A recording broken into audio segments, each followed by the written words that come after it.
Welcome to Under the Sea. I'm Esther, your host for today, and our guest of honor is Magdalene Chua, a life science undergraduate from NUS who has recently responded to an article about a new innovation meant to prevent bycatch. Magdalene, can you tell us more about this innovation and how it is meant to help the marine community? Okay, so in the article, they highlighted the use of plastic beads along fishing nets with the main goal of steering harbor porpoises and other cetaceans away from the nets during fishing events. These porpoises use echolocation to find their prey and for basic orientation. However, their acoustic signals are unable to pick up the mesh of fishing nets, thus they often get trapped. This is a concerning issue as thousands of porpoises suffer from slow agonizing deaths yearly as a result of entanglement in fishing nets. In general, bycatch mortality is a great threat to many cetaceans, but especially so for porpoises as the population in the Black Sea is currently at 10% of their original size. This innovative invention utilizing plastic beads make the nets somewhat visible to echolocating marine organisms. This is because when the echolocating marine organisms uses their biosonar, these polymers are capable of sending back a strong echo, therefore deterring these creatures and warning them of an obstacle ahead. So you mentioned that the beads will send out strong signals and this might end up deterring the echolocating cetaceans from where they are, right?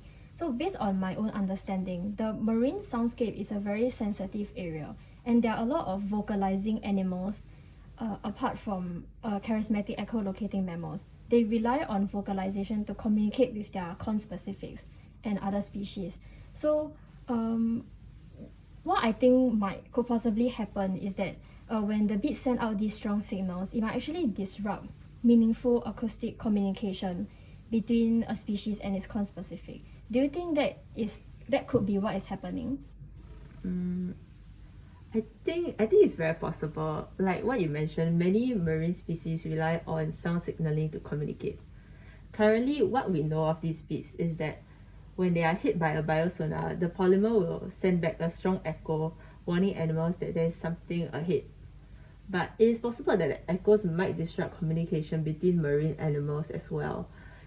In the long run, this can possibly lead to changes in their acoustic behavior, such as higher rate of calling, so that their signals can reach their intended receiver. But this might also have many downstream consequences. Right, and we also have to be aware that like it is not just the focus cannot just be on the charismatic echolocating mammals because there are a lot of vocalizing taxa out there, like the toadfishes, for example. So and these vocalizing taxa, they are all very very sensitive to like sounds in the marine environment, and sounds from other sources can very easily affect their communication. Yeah, so we don't know yet like what are the intended or possible implications of using these plastic beads, right? Yeah. So yeah, this is just another classic scenario of trying to solve problems for charismatic creatures that get a lot more attention than those not so pretty attention-grabbing animals, who may also end up becoming unintended collateral damage of the solution. Furthermore, while some of these experiments have somewhat been successful, there might also be several drawbacks in the long run, such as habituation, deterrence from their main habitat, and even possibly a higher rate of bycatch in those nets without the beads. Okay, so when I first read the article, right, I was quite shocked that this innovation included the addition of plastic beads, because I think like as most layman people know, plastic pollution is actually a very serious issue right now. So this addition of the plastic beads onto the fishing nets, will it actually worsen plastic pollution? We all know that plastic pollution is a severe issue because of the overproduction and overconsumption. Whether the addition of these plastic beads on the fishing nets will worsen plastic pollution depends on a few factors. Does the addition of these plastic beads enable the use of more fishing nets? Microplastics itself can have a significant impact on the marine fauna. We all have seen images of marine animals with beer rings around their necks or plastics in their stomachs. If fisheries leverage on the supposed benefits of these plastic beads to cast wider or more fishing nets, there will likely be more ghost nets in the sea. Ghost nets, which are fishing gears that are abandoned, lost, or discarded, is particularly damaging with relevance to the marine community. Tangled fish nets can smother these vulnerable ecosystems and entangle endangered species, and is also proven to be highly lethal. Victims of these nets can include seabirds, sea turtles, and marine mammals. A good example would be Mexico's upper Gulf of California, for example.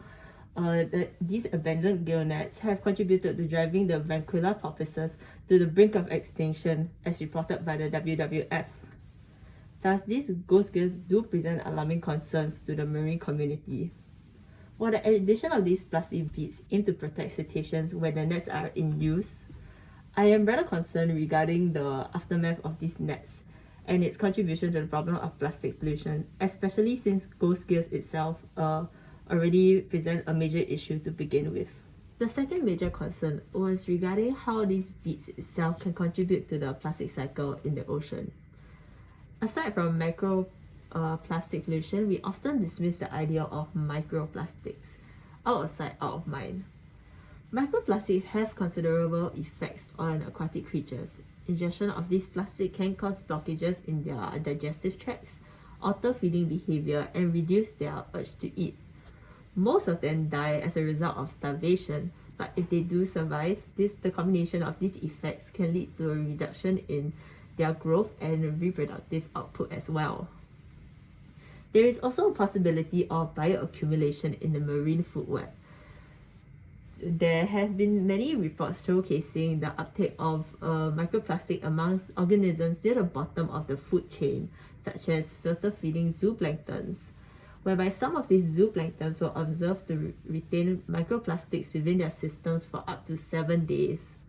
The ingestion of these plastic particles by zooplanktons have been found to significantly decrease their nutritional intake, because they reduce the intake of actual food for up to 40%, and also they're reducing their overall reproductive output. The combination of these two factors would mean that there's less energy that gets passed down in the food web, while plastics itself integrates itself down the system. How this can affect human communities is still a big blur, but given that lesser energy is passed down the food web, the nutritional value of fish may not be the same as before. What we know now is that microplastics tends to remain in the guts of fish, and it has yet been reported that incidents of this plastic to be moving to the muscle tissues of the fish, where it is usually the part where we eat. But I think we should still be wary of the situation. This really brings about major concerns upon whether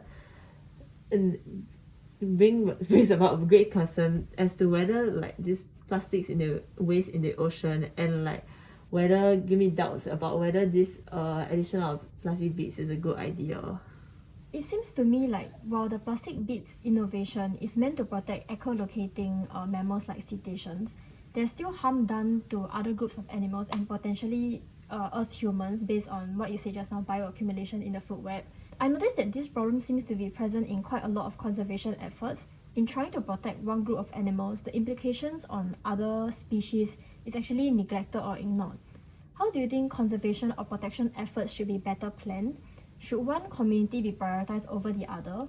Or when is it justified to prioritize one over the other? That's a good question. I would say firstly, conservation definitely differs from like other biological sciences as it is a crisis discipline. In crisis discipline, there's a need to act before knowing all facts. A conservation biologist have to make decisions on recommendations about protection and management before being fully comfortable with the downstream effects. Tolerating uncertainty is definitely necessary.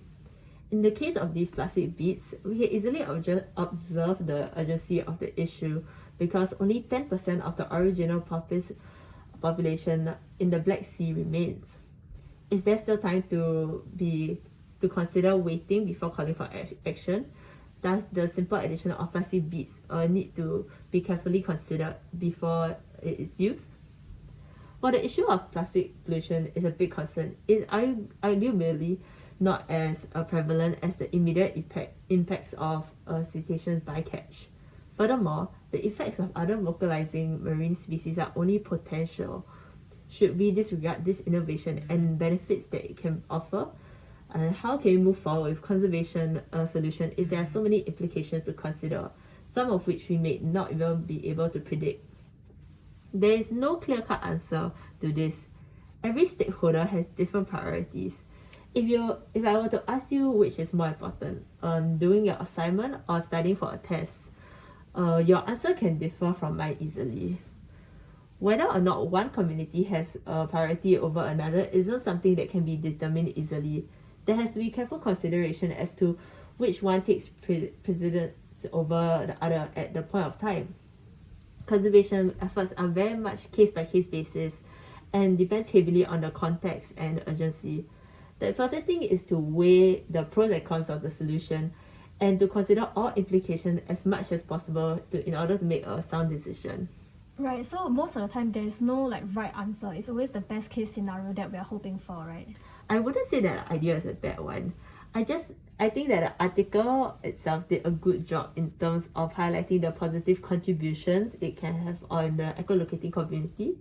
But I would say that it's definitely dangerous to talk about things one-sidedly, as it can bring about incomplete understanding, especially to readers who don't really have background knowledge in this field.